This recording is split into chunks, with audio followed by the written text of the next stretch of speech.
Dit is maandag net na 8 en dit is vir my 'n groot voorreg om jou hartlik te verwelkom by Kort en Kragtig hier op Radio Kansel Hartklank. Ek Fanie Meiburg is aan die woord en ek wil jou help om toegerus te word deur God se woord. Laat ons dan nou saam fokus op sy waarheid vir ons lewens. Daar sê, goeienaand luisteraar, baie dankie vir die voorreg dat ek weer eens vanaand, so uit God se woord uit 'n bietjie kan gesels. Dankie dat jy inskakel. Dit is 'n wonderlike voorreg, dat ons rondom God se woord kan sit hier in Suid-Afrika, daar waar ons nie vervolg word nie, daar waar ons in godsdienstvryheid kan lewe. Ons weet nie wat se voorreg ons het nie, want jy weet die Bybel en die Nuwe Testament, dit wat ons leef, en dit wat ons lees, kom uit, ek wil amper sê uit elende uit. Dit is geskryf met die ink van bloed en met baie trane en hartseer en vervolging deur die apostels en van Jesus. So ons sê dankie vir die Here dat ons hierdie voorreg het om in godsdienstvryheid die Here te kan dien. Ek groet jou vanaand, want ek wil vanaand 'n bietjie met jou gesels oor getrouheid. Ja, dis maandag aand en ek vertrou jou naweek was vir jou goed en was vir jou lekker, was vir jou geseënd en ek hoop die dag sover was vir jou goed gewees. En voordat ons vanaand ons oë gaan toemaak, gaan ons 'n bietjie vir ou Laas uit God se woord 'n bietjie lees. Ek gaan vir jou lees daaruit Galasiërs 5 vers 16 en ook Galasiërs 5 vers 22 en jy weet dit gaan ons nou onder andere oor die vrug van die Gees en dan wil ek ook vir jou sê dat vertel 'n bietjie vir jou familie, vir jou vriende, vir jou werknemers en jou werkgewers gaan vertel hulle 'n bietjie, verskoon tog van Radio Kansel, maak hierdie aanlyn radiostasie ook aan hulle bekend dat hulle ook kan weet. Kom ons gesels kort en kragtig rondom getrouheid vanaand. Galasiërs 5 vers 16 sê, Paulus sê, maar ek sê, wandel deur die Gees, dan sal julle nooit die begeerlikheid van die vlees volbring nie. Die Amplified sê, walk and live habitually in the Holy Spirit, responsive to and controlled and guided by the Spirit. En dan sê vers 22, maar die vrug van die Gees is natuurlik liefde, blydskap, vrede, lankmoedigheid, vriendelikheid, goedheid, getrouheid, sagmoedigheid en natuurlik selfbeheersing. En weet jy wat is die rede om te wandel deur die Gees? Is voor die hand liggend, ons het dit mos nou gelees. Om te lewe na die Gees beteken dan sal ons nie lewe volgens die menslike natuur sonder God nie. En kind van die Here, dit moet ons begeerte wees om God se natuur aan te neem. En een so 'n manier is om te wandel deur die Gees en dit is in getrouheid. Ons kyk vanaand 'n bietjie na getrouheid. So wat is die definisie van getrouheid? Kom ons skop gou daarmee af, want weet ons almal waar ons staan met hierdie begrip. En ek gaan vir jou 'n bietjie, ek gaan vir jou dit sê, want ek het dit 'n bietjie opgelees. Wat is die definisie van getrouheid? Maar eintlik het ek na die Grieks toe gegaan, waar dit nou eintlik sê ontstaan het volgens die Bybel en hierdie skrifte wat ons lees. En die Engels praat eintlik, gaan lees dit 'n bietjie daar, veral in die King James vertaling, waar hy praat rondom faithfulness, dan praat hy eintlik van geloof, wat hom dan natuurlik homself uitspeel in getrouheid. So die vrug van die Gees wat getrouheid in Afrikaans beteken is eintlik 'n bietjie van 'n ombouing van die geloof begrip. En die vorm van geloof, hierdie getrouheid is 'n karaktertrek wat spreek van getrouheid. Hierdie vorm van geloof is 'n karaktertrek wat spreek van getrouheid.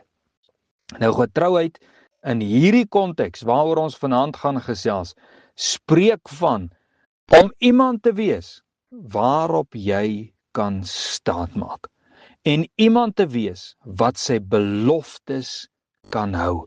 So as ek vir jou sou sê God is 'n getroue God, wat sê ek dan? Ek sê dan jy kan op God staatmaak en God hou sy beloftes.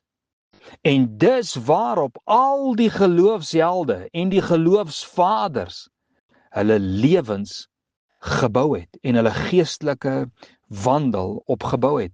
Op die feit dat hulle op God kan staatmaak vir hulle verlossing, hulle voorsiening, hulle beskerming, hulle leiding, want God het dit natuurlik so beloof, nê?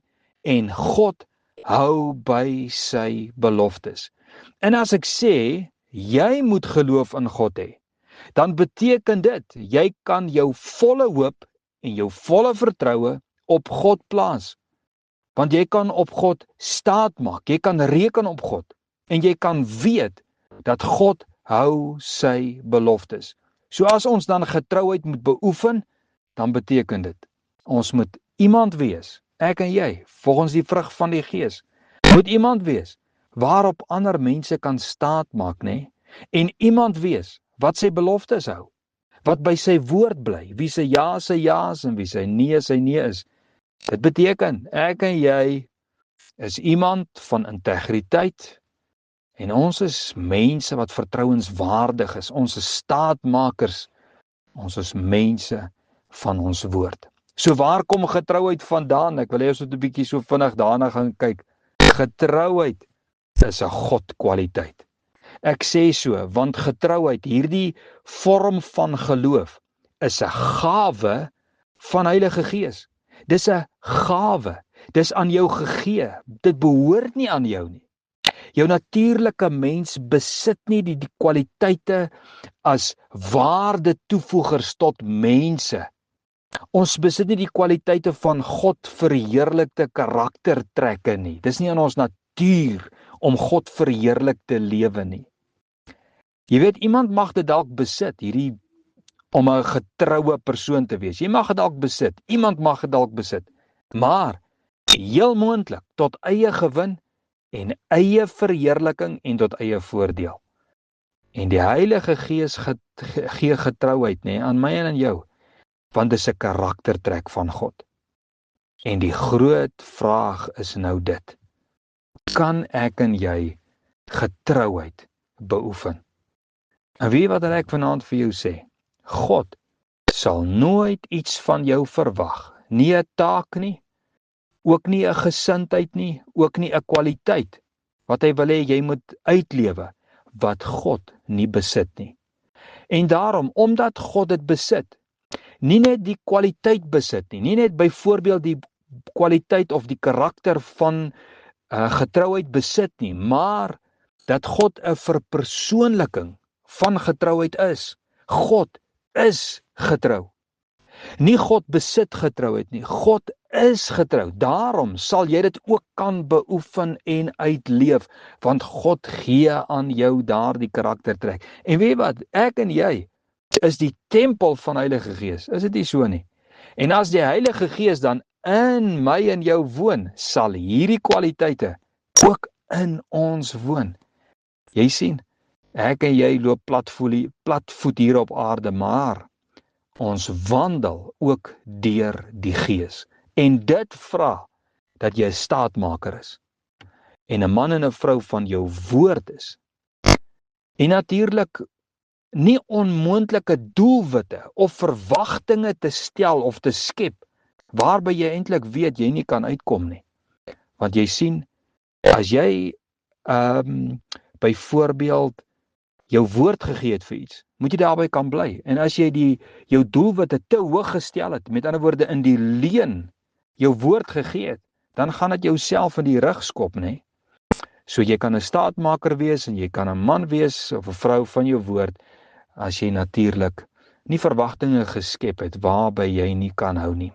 So, kom ons gesels 'n bietjie verder rondom hierdie begrip van getrouheid. So, wat wil Heilige Gees vandag vir my en vir jou sê, deur sy woord, toepaslik, nê, tot ons geestelike lewens, maar ook toepaslik tot ons menslike bestaan en onder ons medemens. Nommer 1, eerstens, ek en jy moet getrouheid beoefen tot verheerliking van God. En ek gaan nou vir jou sê wat ek daarmee bedoel. Ek en jy moet getrouheid beoefen tot verheerliking van God. Tweedens, getrouheid, ons moet dit as 'n karaktertrek besit. Dit moet ons sinne wees. Derdens, getrouheid om getrouheid te beoefen, moet ons dit doen in diensbaarheid tot ons medemens. Dis die 3 kategorieë waaroor ek gou so vinnig 'n bietjie met jou wil gesels. Eerstens getrouheid tot verheerliking van God, om dit as 'n karaktertrek te besit, is deel van jou lewe, en derdens om in diensbaarheid tot jou medemens te lewe. So wat bedoel ek met punt 1, om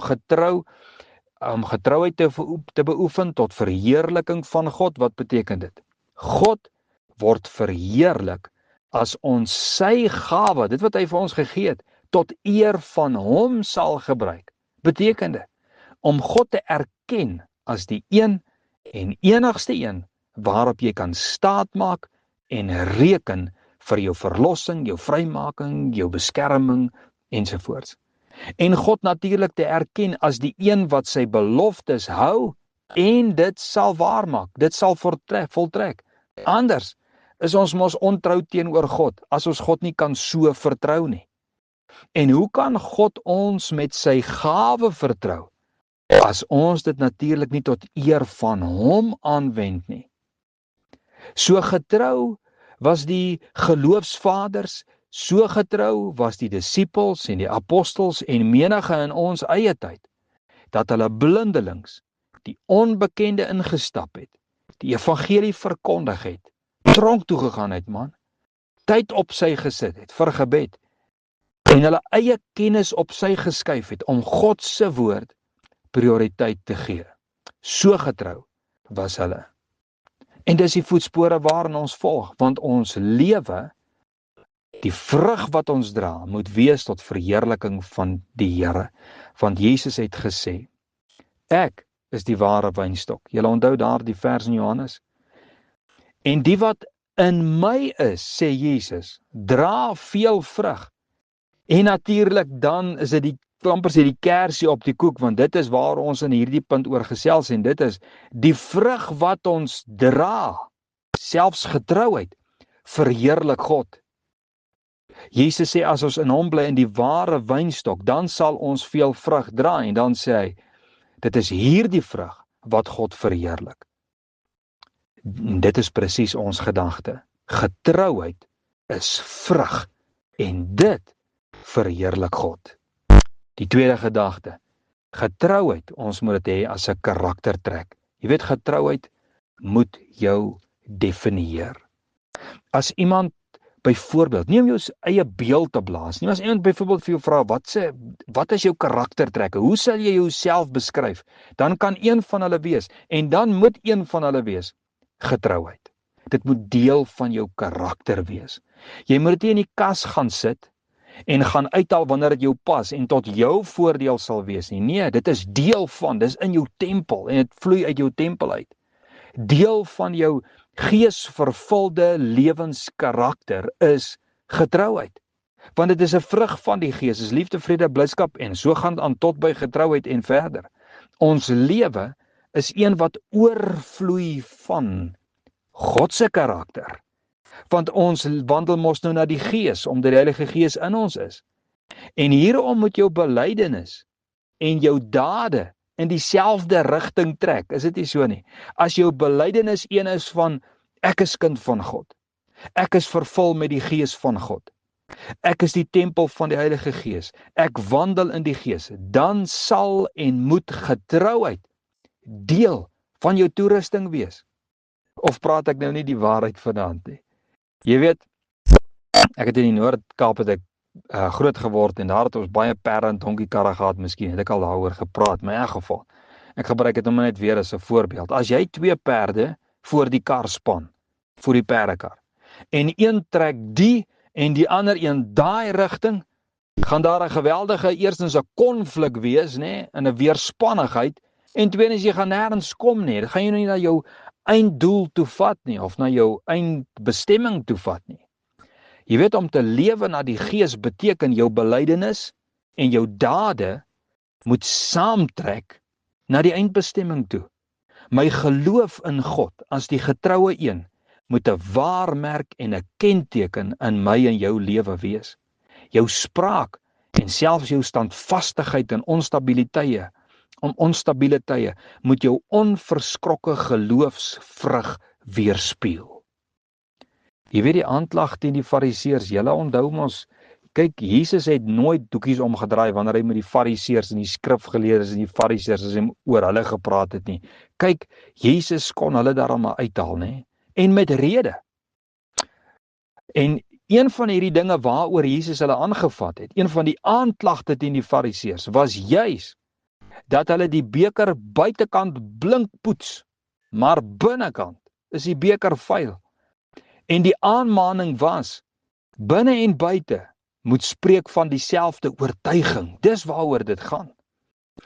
Jy kan nie voor die perdekar 2 perde span, die een trek een rigting en die ander rigting nie. Dis konflik in die gees. Dit stuur 'n verkeerde boodskap in die gees en dit stuur ook 'n verkeerde boodskap onder jou medemense, saam met jou medemense. Dis 'n verkeerde boodskap. Daar moet een rigting wees. Daar moet nie 2 boodskappe wees nie. Dit was die boodskap van die fariseërs. Die fariseërs se woorde het een ding gespreek, maar hulle dade het van iets anders gespreek.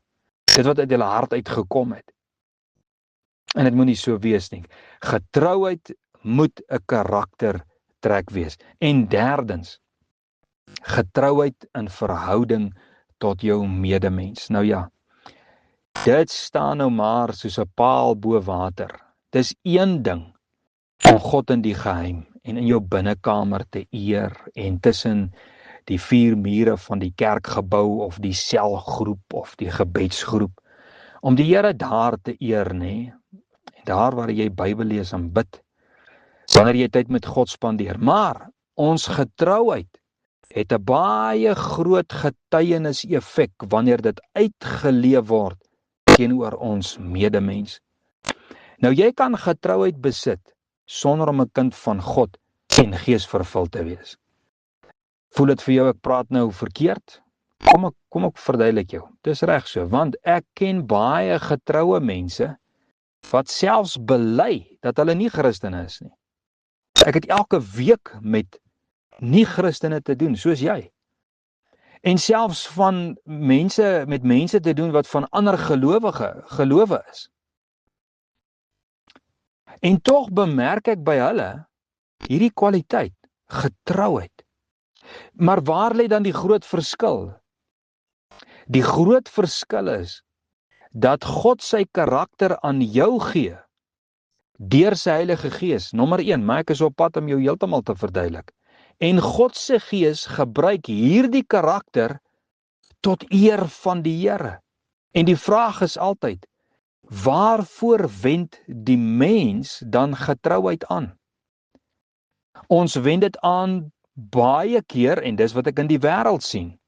Ons wend hierdie vertrouenswaardigheid aan tot verheerliking en tot ons eie voordeel, sodat ons deur mense geëer kan word, sodat ons kan hoor uit ander mense se monde, jy kan daai ou vertrou, daai ou is nou 'n goeie ou, daai ou is nou 'n betroubare ou, daai ou is nou 'n getroue ou, en dan vat daai ou al die eer en dit bring 'n hoogmoed in sy hart, nê? Dis wat die wêreldse getrouheid en die wêreldse karakter aan 'n mens maak. En daardie goeie karakter wat jy het, gebruik jy, en dit is goed vir jou besigheid, dit is goed vir jou finansiële stand, want dit bring na jou toe vriende, dit bring vir jou voordeel, dit bring vir jou geld, dit bring vir jou besigheid, en dit verryk jou, en jy gebruik dit wat jy ontvang, nie tot eer van die Here nie. Jy gebruik dit net eintlik om jouself te verryk en in die proses eintlik verder van God te dwaal. Jy weet, as God se Heilige Gees hierdie karakter in ons bou van getrouheid, al trek ek en jy voordeel daaruit, en al kry ons aanhang daardeur, ons besigheid byvoorbeeld kry aanhang daardeur, of ons het goeie winste wat ons kan wys, dan lewe ons met dit tot eer van die Here. Watter voordeel die kind van God uit hierdie karaktertrek kry, gebruik ons nie om verder te sondig nie, maar om eerstens die eer na die Here toe te swaai, om te sê, dankie Here vir my gawes, dankie vir my talente, dankie vir die vrug wat ek het en wat ek toepas in my lewe, dankie vir dit wat U my gegee het. Ons vat die eer na die Here toe. En tweedens, ons lewe, ons inkomste, ons winste, ons aanhang, gebruik ons as offer om dit aan die Here te bied. Dit is wat Paulus sê in Romeine. Hy sê, ons moet 'n lewende, heilige en God welgevallige offer wees. Dit is ons lewe. So ek gebruik nie my geld en my lewe en al my impak wat ek op die mensdom het, gebruik ek nie om myself te vereer nie. Maar ek gebruik dit tot eer van die Here. Dit wat ek met die geld doen, dien ek nie die sonde mee nie, ek dien die Here daarmee. Maar kom ons gaan 'n bietjie verder. Dit is regtig 'n seën van die Here om met iemand bevriend te wees, of om mee besigheid te doen, of om klas te gee vir sulke tipe kinders, of medewerkers te hê wat die karaktertrek van getrouheid besit. Is dit nie so nie? Om met iemand die lewe te deel, op wie jy kan staat maak, man. Daardie steunpilare tipe mense wat mense van hulle woord is, wie se oggend en hulle aandpraatjies, soos hulle sê, nie van mekaar verskil nie. Jy weet, Paulus lê vir my iets so mooi, Titus 2 vers 9. Hy sê die diensknegte moet onderdanig wees aan hulle eie Here, hulle in alles behaag en hulle moenie teepraat nie. Vers 10, hulle moet niks ontvreemd nie, maar alle goeie trou betoon. Hulle moet getrou wees. Hulle moet getrou wees aan hulle werknemers, né? Sodat hulle die leer van God ons verlosser in alles kan versier, nie versuur nie, versier, sodat hulle die leer van God ons verlosser in alles kan versier. Sien julle wat hy sê? So mooi sê hy, dat ons karakter na buite uitgelewe versier die lering wat Jesus ons mee geleer het. So mooi gestel, ek love dit. Dis wat Heilige Gees karakter na buite doen, en dis nodig. En weet jy, getrouheid neem so baie vorme in ons lewens aan. Dis om betyds by die werk aan te kom, né? Betyds by die skool te wees en by die klas aan te kom. Wat jou huiswerk aan betref en hulpvaardig te wees en vriendskappe aan te knoop. En natuurlik by 'n ou se werk. Wees die een op wie jy kan en op wie mense kan pyl trek, omdat God se Gees in jou is. Wees jy die een wat getrou is? Wees jy die staatmaker? Die een wat hou by jou woord? En as kind by die huis, wees getrou in jou huistake, in gehoorsaamheid. As gelowige, wees getrou in jou huwelik, wees getrou in jou finansies, jou verhoudinge. Wees getrou in jou kinders grootmaak, in jou geestelike verantwoordelikheid teenoor medegelowiges. Wees getrou. Steek 'n hand uit waar jy kan. Moenie net jou hand in jou beursie sit nie. Sit jou hand ook in iemand anders se hand om hulle te dien daardeur. Ons is dienaars van God. Jy weet, maar ons dien ook mekaar. En ek wil vir jou sê, die wêreld waarin ons lewe vandag het nie meer computers en AI nodig nie. Heerlikheid, ons het genoeg daarvan. Die mensdom smag na die Gees van God. Die mensdom smag na mense wat God uitleef, wat hulle lewens kan versier, mooi maak. Wat meer betrou is as rekenaars en wifi, meer betroubaar is as tegnologie. Moenie vir julle skatte op die aarde by mekaar maak nie, maar maak vir julle skatte in die hemel by mekaar. Hoe doen jy dit? Deur getrou te wees, getrouheid uit te leef, die vrug van die Gees uit te leef. Ek weet tegnologie doen wondere, maar jou verantwoordelikheid tot God se eer lê in die getrouheid teenoor mense. As die wifi en tegnologie nie vandag tot niet gaan die mens voortleef. Hoor wat ek jou sê. Tegnologie gaan ashoop toe. Mense gaan hemel of hel toe. En die belangrike is, die mens wat God deur sy Gees wil red van die hel. Dis die belangrike ding. En ek en jy is die ambassadeurs. Mense voeg waarde toe. Tegnologie voeg nie waarde toe nie. Tegnologie is hulpmiddels en susmiddels. Geloofsmense maak dat die wêreld 'n beter plek is. Stem jy saam met my? Tegnologie vernietig. Geloofsmense bou. Die Bybel is vol. Gaan lees hom van Genesis regdeur tot Openbaring. Tegnologie, mensekennis vernietig. Geloofsmense bou. Ek wil vir jou eers groet vanaand, want ons kan lank oor hierdie gedagte gesels. Ek groet jou met Romeine 1 vers 17. Die regverdige sal uit die geloof lewe. Dis my en jou roeping. As jy ooit gewonder het wat jou roeping is, dis om jou geloof uit te lewe. Die regverdige sal uit die geloof lewe, om te lewe na die impulse van God se Gees. dit waarmee God ons toerus en dit wat God in ons is. En een van hulle is getrouheid. Vriend, dis ons lewe. Dis ons lewe, om te lewe na die Gees. As kind van God is dit jou lewe, om te lewe uit die geloof. Ons is nie op die aarde geplant om vir die sonde en vir onsself en op die impulse van ons eie natuur en vir ons eie sakke en vir ons eie gewin te lewe nie. As regverdige man Paulus ons, hy sê, 'n lewe uit geloof. Kind van die Here, dit is my motivering vir jou vanaand. Dit is die rigting wat God se Gees ons gee vanaand. Wees jy getrou. Wees getrou teenoor God. Wees getrou teenoor jou medemens. Dit is wat die Here van ons vra. Blessings, seën van die Here. As jy vanaand gaan slaap, rus lekker. As jy dit op 'n ander tydsleutel luister, mag die Here jou seën in dit wat jy doen. En wees jy maar net vandag daardie lig in iemand se duistere lewe. Seën en vrede tot ons volgende week, selfde tyd, selfde plek, weer gaan gesels, as dit die Here se wil is en ons lewe. Tot volgende keer.